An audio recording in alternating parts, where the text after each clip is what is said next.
Our universe seems to be defined by a set of numbers which in some sense look special.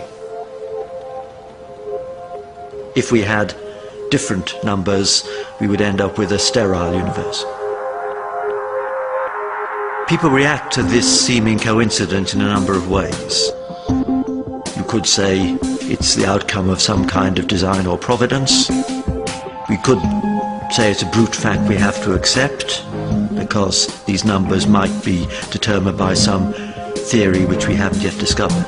For a while it was possible to believe that the laws of nature were not so precisely set as to require the hand of a creator.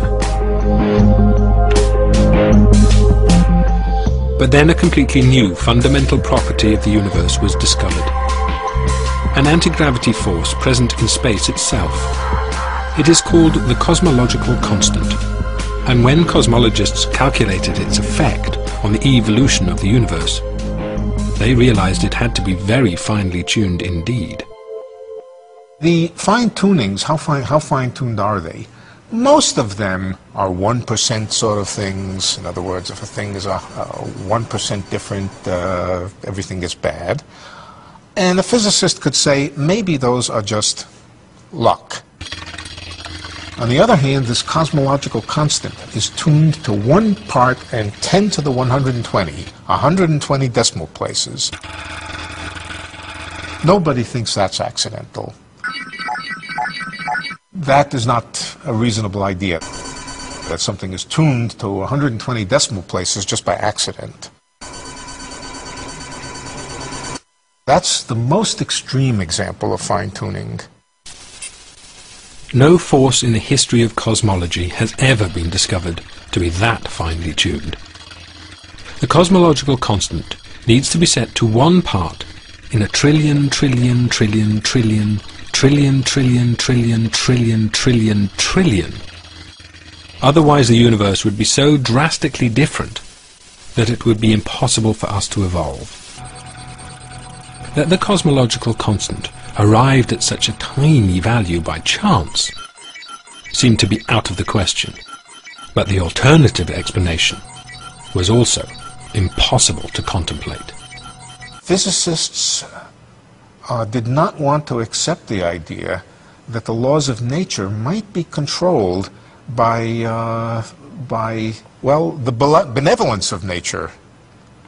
There should be no reason why the luck should just have it that we can exist.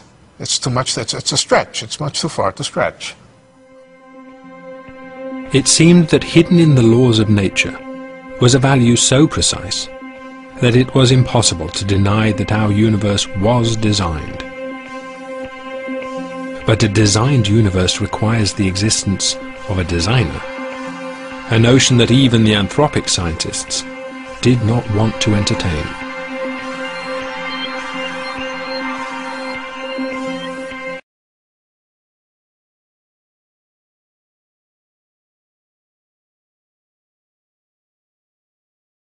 It seemed that hidden in the laws of nature was a value so precise that it was impossible to deny that our universe was designed. But a designed universe requires the existence of a designer.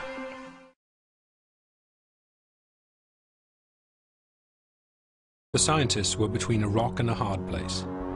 Their own discoveries were pointing them towards an intelligent designer. Physicists' dislike of mixing religion into physics. I think they were somewhat afraid that if it was admitted that the reason the world is the way it is has to do with our own existence, that could be hijacked by the creationists, by the intelligent designers.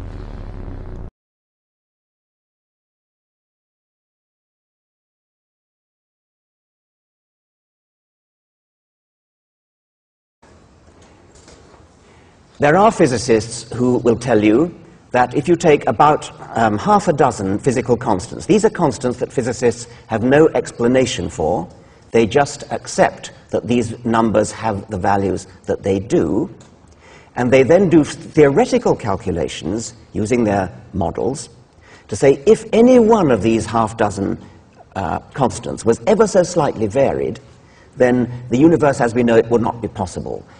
For example, if the gravitational constant was a little bit different, there would be no stars, there would be no galaxies, the entire universe would just be a uniform splurge of hydrogen, for example.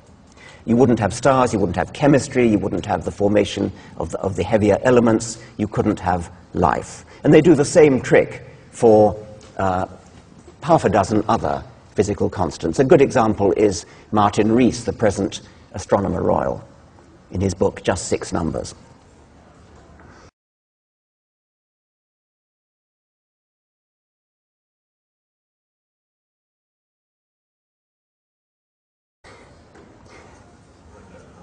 If the constants of the universe are indeed fine-tuned, how do we explain it? How do we explain the appearance that the universe is tuned to bring us into existence? Well, theists say God did it. God twiddled the knobs and tuned the physical constants to have exactly the right values. That, of course, is no explanation at all, because it leaves unexplained the tuner. It's just pushing the problem back one step. So we can instantly discount explanation number one.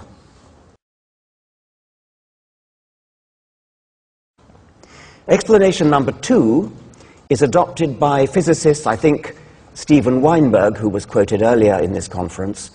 Steven Weinberg, Nobel Prize-winning physicist from Texas, I think his view is that we don't yet understand enough physics, and when we do, when we have the longed-for theory of everything, the TOE, we will then realize that these knobs are not for tuning.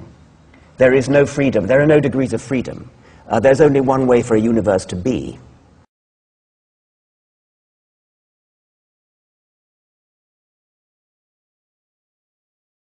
Having accepted the word of physicists that there is an element of fine-tuning, and I've tried to lay out three possible explanations. One would be God, which, as I've said, isn't an explanation at all. One would be the multiverse, and then anthropically, with hindsight, saying we have to be sitting in one of the universes that could give us. But the third one, which I've attributed to you, possibly wrongly, would be what I call the macho physicists, who say, well, it's just that we don't understand why these things are the way they are. One day we will, when we have a theory of everything, it will be understood. But it sounds from our conversation as though that I misrepresented you there.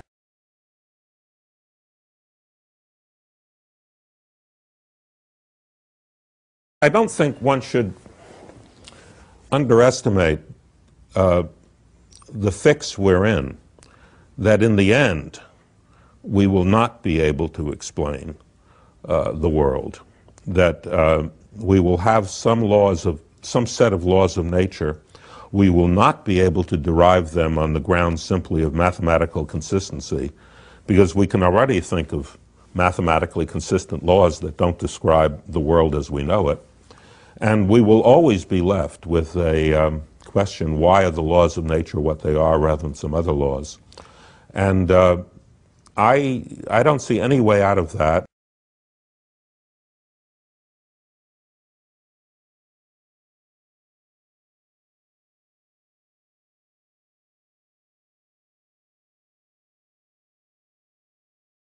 The fact that the constants of nature are suitable for life, which is clearly true, we observe.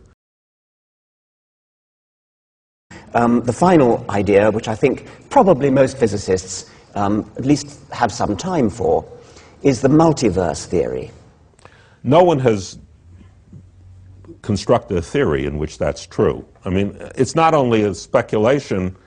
The theory would be speculative, but we don't have a theory in which that speculation is mathematically realized. Right, yeah. So, but it's a possibility.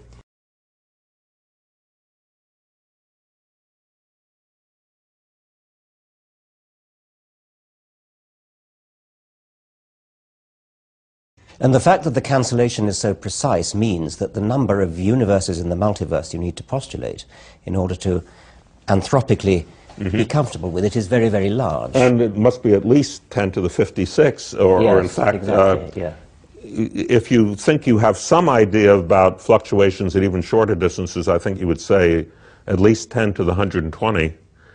In fact, that's a little disturbing.